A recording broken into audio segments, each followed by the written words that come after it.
Hey guys, Mr. Wood here again.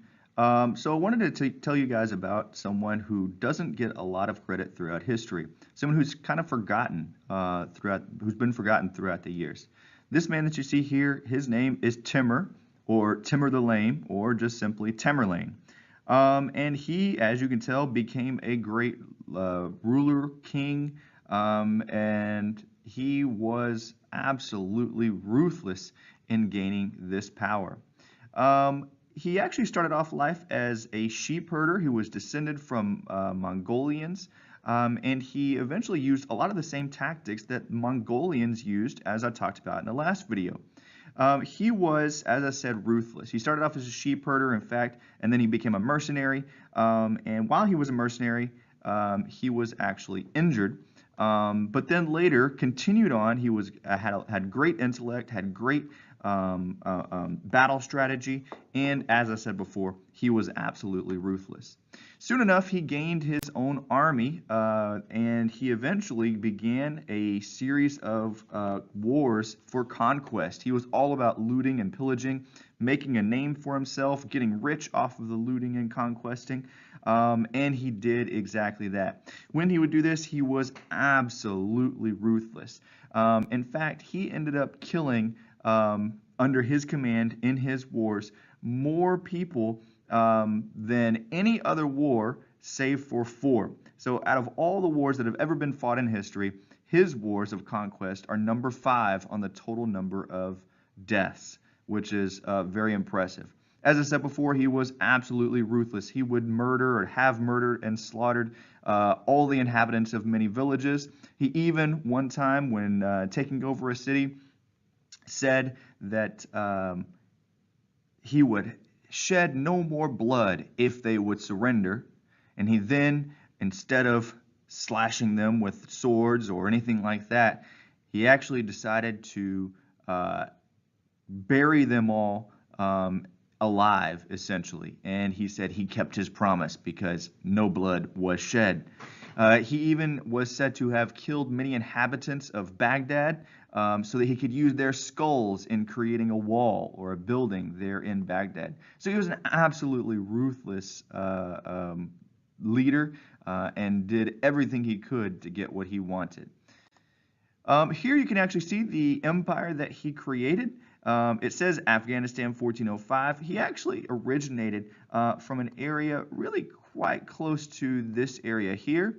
And so when he was conquering and taking over, he actually spread over towards the west first, and then later wanted to try to go in and take over China. He wanted to go around the Himalayas and try to take over China, but it ended up not working out for him. And so you can see his empire is absolutely huge. It didn't really last that long, though. It only lasted through his death. After his death, it pretty much broke apart into a bunch of different parts. But Tamerlane, or Tamerlane, or whatever you want to call him, Timur the Lane, he was an absolutely ruthless guy, very brutal in what he did. So I'm going to leave you with a question, and that question is, why was he called the Lame? What was it about him that made him, quote unquote, lame? All right, I'll see you next video. Leave that answer in the comments for extra house points. So there's a little bit of superstition or a possible curse that's associated with Tamerlane. You see, when he died likely trying to take over the Chinese or on conquest on his way towards the Ming dynasty in China.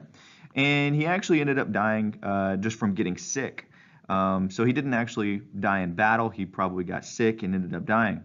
Well, back in 1941, under the control of the Soviet Union, his tomb was near the area where Mr. Atkins is traveling.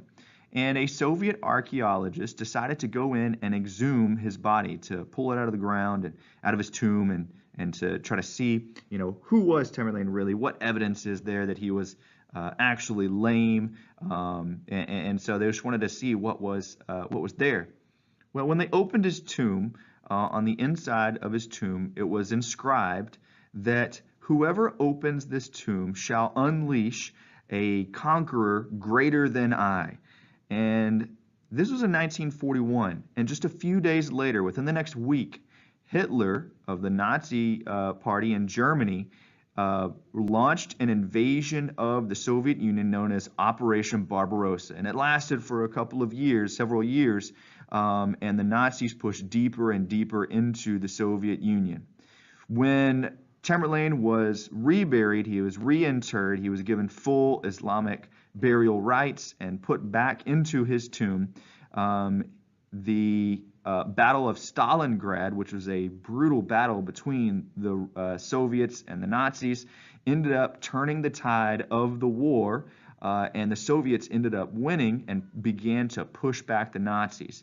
So there is that curse, and so if you believe in that sort of thing, maybe Tamerlane's tomb and his body and his burial area is cursed, and so perhaps we should not exhume him anymore. Anyways, I neglected to put this slide in originally, so my original question still stands. In the comment, just go ahead and put the answer down. Why was he called Tamerlane or Tamer the Lame? What happened to him? What did he, why was he called the Lame? So put that in the comments, and I'll see you in the next video.